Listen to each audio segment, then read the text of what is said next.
Hello hi friends, ఎలా ఉన్నారు? నేను మీ సాగర్ జువాలజీ యూట్యూబ్ ఛానల్. అయితే మీరు సెకండ్ ఇయర్ విద్యార్థులు అయితే కనుక మన వీడియోస్ని స్కిప్ చేయకుండా చూడండి. ఎందుకంటే ప్రతి ఒక్క 4 మార్క్స్ అనేది చాలా ఇంపార్టెంట్. సో నేను తీసుకొచ్చే విషయం ఏంటంటే 4 మార్క్స్ క్వశ్చన్స్ నేను చెప్పేటప్పుడు కొద్దిగా నోట్స్ ప్రిపేర్ చేసుకోండి.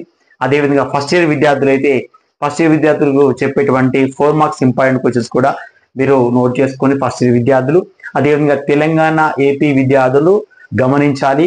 సో తెలంగాణ ఏపీ అయినా సేమ్ క్వశ్చన్ పేపర్ ప్యాటర్న్ ఉంటుంది కాబట్టి కొద్దిగా ఫోకస్ చేయండి. ఎందుకంటే చాలా ఇంపార్టెంట్ క్వశ్చన్స్ నేను చెప్తాను. ఎందుకంటే అవి మీరు నోట్ చేసుకుని అవి మీరు రాసిన మీకు 4 మార్క్స్ కి 4 పడతాయి. ఒకవేళ ఎస్ఏ క్వశ్చన్ అయితే ఎస్ఏ క్వశ్చన్ కి 8 మార్క్స్ అండ్ 8 పడతాయి. కాబట్టి చాలా జాగ్రత్తగా మీరు క్వశ్చన్స్ ని కాన్సెప్ట్ ని అర్థం చేసుకోవడానికి ట్రై చేయండి. సో జువాలజీ అనేది చాలా ఈజీగా ఉంటుంది. మీరు టెన్షన్ పడద్దు. First of all, so zoology అంటే డయాగ్రమాటిక్ ప్రెజెంటేషన్ ఇవ్వాలి, అదేవిధంగా డిస్క్రిప్షన్ కూడా మీరు రాయాలి. సో ఎగ్జామ్ పాయింట్ ఆఫ్ వ్యూలో మీరు డిస్క్రిప్షన్ రాస్తున్నారు, సో డయాగ్రామ్ వేయట్లేదు. సో డయాగ్రామ్ వేయకపోవడం వల్ల కూడా మీకు మార్క్స్ అనేవి తగ్గిపోతున్నాయి. 4 మార్క్స్ క్వశ్చన్ లో డయాగ్రమాటిక్ క్వశ్చన్స్ డెఫినెట్ గా వస్తాయి. లైక్ సెకండరీ విద్యార్థులు అయితే స్ట్రక్చర్ ఆఫ్ రెటినా ఉన్నప్పుడు రెటినా యొక్క స్ట్రక్చర్ డెఫినెట్ గా వేయాలి. అదేవిధంగా సైనోవియల్ జాయింట్ అంటే సైనోవియల్ జాయింట్ డయాగ్రామ్ వేయాలి. అదేవిధంగా ఎల్ఎస్ ఆఫ్ టూత్ కానీ పెల్విక్ గర్డిల్ డయాగ్రామ్ కానీ ఇవి ఖచ్చితంగా డయాగ్రమాటిక్ క్వశ్చన్స్ వచ్చినప్పుడు డయాగ్రమాటిక్ రిప్రజెంటేషన్ ఇవ్వాలి, అదేవిధంగా లేబుల్ చేయాలి. అదేవిధంగా మనం ఇక్కడ 4 మార్క్స్ విషయాలు మనం రాసేటప్పుడు 4 మార్క్స్ డిస్క్రిప్షన్ రాస్తూ డయాగ్రమాటిక్ క్వశ్చన్స్ ఉన్నప్పుడు డయాగ్రామ్ అయ్యండి. ఒకవేళ ఇఫ్ డయాగ్రామ్ లేకపోతే మాత్రం డయాగ్రామ్ వేయకండి. కాబట్టి డయాగ్రమాటిక్ క్వశ్చన్ లో డెఫినెట్ గా మీరు డయాగ్రామ్ వేసి ఆన్సర్ రాయాల్సి వస్తుంది. ఓకేనా? కాబట్టి నెక్స్ట్ ఈరోజు యొక్క ముఖ్యమైనటువంటి క్లాస్ ఏంటంటే organic evolution. So organic evolution అంటే ఇక్కడ ముఖ్యంగా మోడర్న్ థియరీస్ గురించి మనం ఈరోజు తెలుసుకున్నాము. అయితే దీనికన్నా ముందుగా కొంతమంది థియరీస్ ని న్యాచురల్ థియరీ అని డార్విన్ చెప్పేటువంటి థియరీని బేస్ చేసుకొని, సో డార్విన్ చెప్పేటువంటి న్యాచురల్ సెలక్షన్ థియరీ అతను రాసేటువంటి గ్రంథం అంటే ఆరిజిన్ ఆఫ్ స్పీషీస్ అనేటువంటి గ్రంథంలో రాశారు కదా natural selection.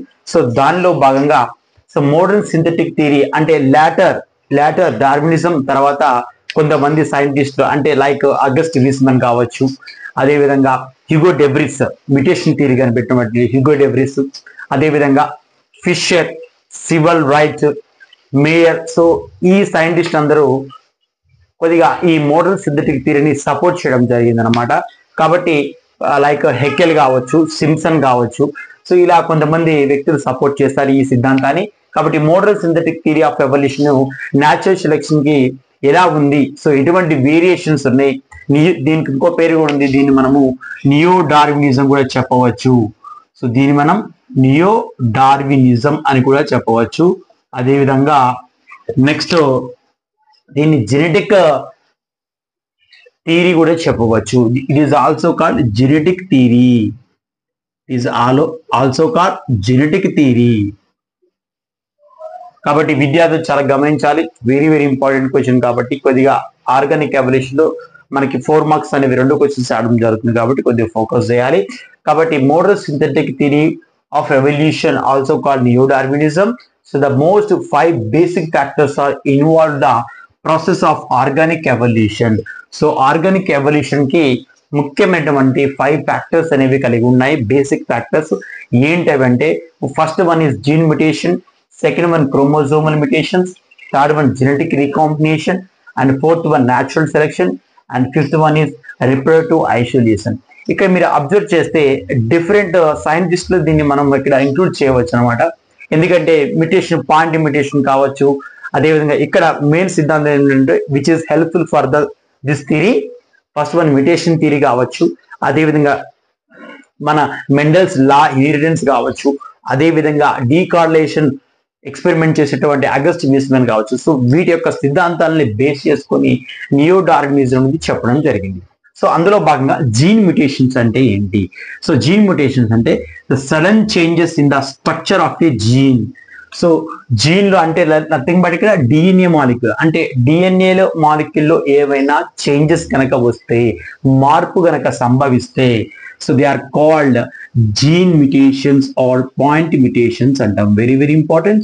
So gene mutations అంటే the changes in the structure of DNA, structure of the gene అంటే జీన్ లో ఏమైనా మార్పు గనక సంభవిస్తే ఆ మార్పుని మనం ఏమంటామంటే జీన్ మ్యుటేషన్ చెప్తాము. So these gene mutations tend to produce variations in the offsprings. So ఈ మ్యుటేషన్స్ రావడం వలన ఆఫ్ స్ప్రింగ్స్ లో వేరియేషన్స్ మనం అబ్జర్వ్ చేస్తాము. గుర్తుపెట్టుకోండి. సో దీస్ వేరియేషన్స్ అంటే వైవిధ్యాలు అంటాం. So variations in the of springs అంటే ఒక జీవికి సంభవిస్తే ఆ జీవి నుంచి నెక్స్ట్ తరానికి వచ్చేటువంటి ఆఫ్ స్ప్రింగ్స్ కూడా వేరియేషన్స్ వస్తాయని ఈ జీన్ మ్యుటేషన్ చెప్తుంది. Very important. And coming to second, chromosomal mutations. So ఇది జీన్ లో సంభవించేటువంటి మ్యుటేషన్. బట్ ఇక్కడ అంటే chromosomal mutations. So chromosomal mutation చూద్దాం. Changes in the structure of a chromosome. For example మనకి క్రోమోజోమ్ ఉంది ఇలా. సో క్రోమోజోమ్ యొక్క స్ట్రక్చర్ లో ఏమన్నా చేంజెస్ గనక జరిగితే డ్యూ టు ద దేనివల్ల మ్యుటేషన్స్ అనేవి జరుగుతాయి అంటే రీజన్ ఏంటంటే డ్యూ టు ద డిలీషన్ కావచ్చు, లేదా అడిషన్స్ కావచ్చు, లేదా డూప్లికేషన్ కావచ్చు, లేదా ఇన్వర్షన్ ఆర్ ట్రాన్స్లోకేషన్. ఒకవేళ ఫర్ ఎగ్జాంపుల్ ఒక క్రోమోజోమ్ మనం తీసుకుందాం. లైక్ క్రోమోజోమల్ డిజార్డర్స్ కనుక చూసుకున్నప్పుడు కూడా మనకి ఇటువంటి పరిణామాలే జరుగుతాయి. ఎందుకంటే suddenly due to the additions of chromosome కావచ్చు, డిలీషన్ ఆఫ్ క్రోమోజోమ్స్ కావచ్చు. సో దీన్ని మనం ఏమంటాం, హ్యాప్లాయిడ్ ట్రిప్లాయిడ్ అని చెప్పంగా. సో డిప్లో హ్యాప్లాయిడ్ కండిషన్ అప్పుడు మనం ఇటువంటి క్రోమోజోముల యొక్క మ్యుటేషన్స్ వల్ల చాలా మంది సఫర్ అవుతారు. మీకు తెలిసిన విషయాలే. ఎందుకంటే వాటి యొక్క స్ట్రక్చర్ ఆఫ్ క్రోమోజోమ్స్ చేంజెస్ అయినాయి కాబట్టి.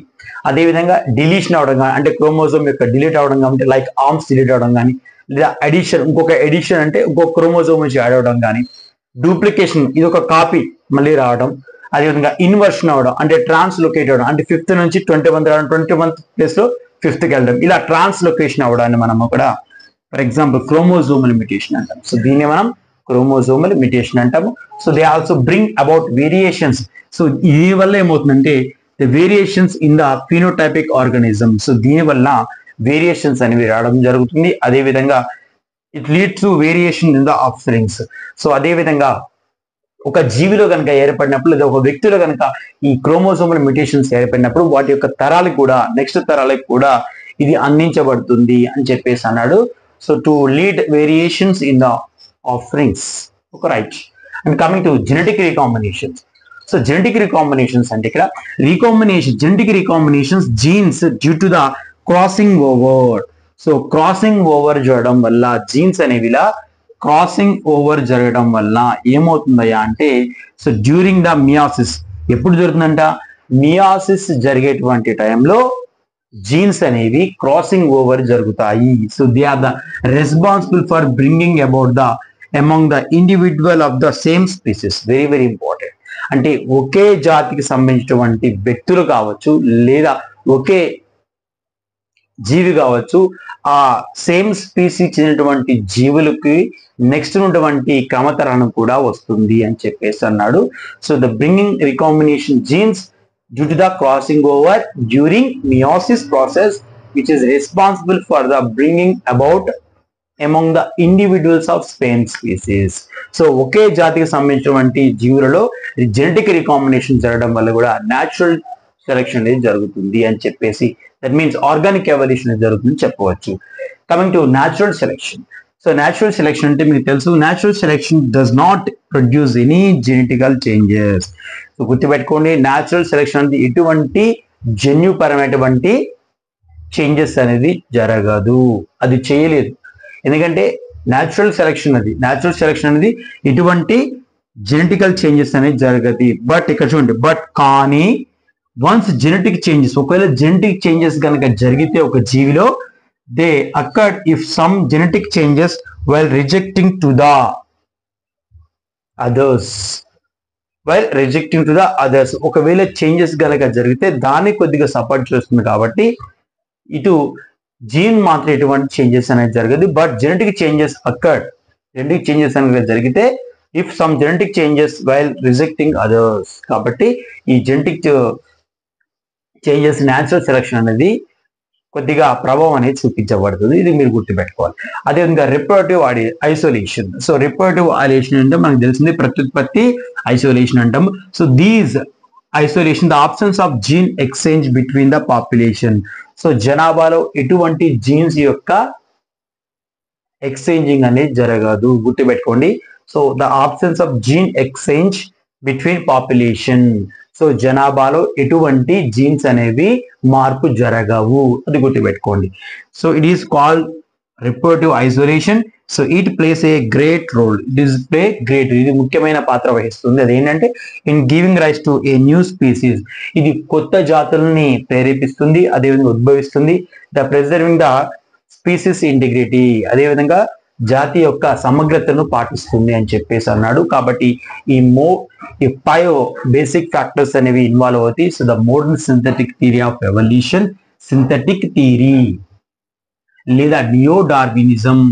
క్వశ్చన్ కూడా వస్తుంది మీకు 4 మార్క్స్. ఏంటంటే ఒక్కోసారి explain the neo Darwinism theory అని చెప్తాడు, లేదా explain the modern synthetic theory of evolution చెప్తాడు, లేదా జీన్ థియరీ అని చెప్పేసి కూడా అడుగుతారు అన్నమాట. కాబట్టి విద్యార్థులు అనే వాళ్ళు చాలా పర్ఫెక్ట్ గా ఈ క్వశ్చన్ నేర్చుకోండి. ఆర్గానిక్ ఎవల్యూషన్ లో మనకి ఈ లెసన్ లో వచ్చి ఆర్గానిక్ ఎవల్యూషన్ వచ్చి మ్యూటేషన్ థియరీ కానీ, అదేవిధంగా మోడల్ సింథటిక్ థియరీ కానీ, అదేవిధంగా మనం చెప్పినటువంటి ప్రీవియస్ టాపిక్స్ అయినటువంటి హోమోలాగస్ అనాలాగస్ కానీ, సో ఇటువంటి కాన్సెప్ట్స్ అనేవి మీరు కొద్దిగా తరువుగా ప్రిపేర్ అవ్వండి, ఓకేనా. కాబట్టి ఈ వీడియో కనుక మీకు నచ్చినట్టయితే లైక్ చేయండి, షేర్ చేయండి, ముందుగా సబ్స్క్రైబ్ చేసుకోండి. Thank you all.